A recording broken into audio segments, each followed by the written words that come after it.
In February 2022, there was a video released on the Wagner Group's Telegram channel. In the video, one of the Wagner Group members named Zin, as you can see in the current context, appeared for about 11 minutes. He spoke about the circumstances of his betrayal of the Wagner Group and the situation in general, showing remorse towards the Ukrainian army. He began by explaining that he had been imprisoned in one of the Russian prisons, after which a deal was made with him, and he was released from prison to join the Wagner Group with a promise of complete amnesty for the remainder of his sentence. He also received a monthly salary, and his family would receive appropriate compensation in case of his death. The important part is that he did indeed join the Wagner Group and traveled with them to Ukraine. He mentioned that his first shock came when they arrived in Ukrainian territory, especially when he discovered that he and his fellow former prisoners were on the front lines, essentially considered cannon fodder, and any failure to follow orders would result in immediate field execution.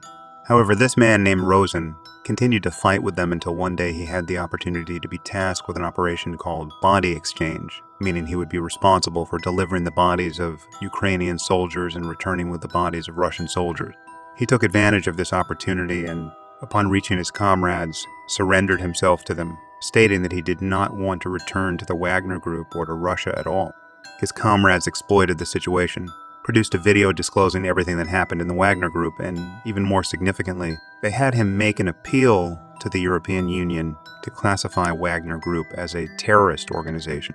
After what happened, the Wagner Group placed this man in their sights and continued to pursue him until the attack on the Luhansk region. There, they managed to locate and arrest him once again. As soon as they returned, they produced a video, and it appeared in the picture or in the scene as you can see it in front of you. After the video ended, he said the two words, "I'm about to tell you now suddenly." Suddenly, someone from behind appeared holding an iron hammer, quite a substantial one. He asked calmly, ready for the man's head. He took a swing at the man's head and blood started gushing. The guy holding the hammer then continued, "Now, Wagner Group's leader, Yevgeny Prigozhin, will never remain silent.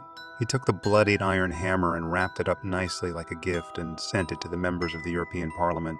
Of course, when the video appeared or was published on their Telegram channel, by the way, their Telegram channel is called Green Zone, and it is still active up to this time, if you're wondering.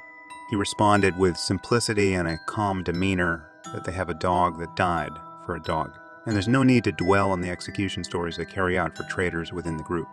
You might wonder and ask, is all this criminality really in his blood?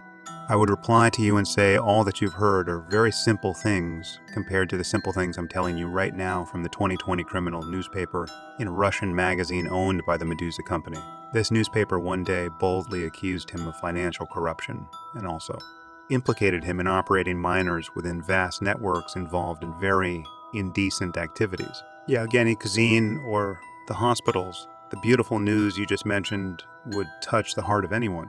In response, he won't hesitate to instruct his lawyer to file a lawsuit for defamation, damage to honor, dignity, and compensation for harm to his commercial reputation.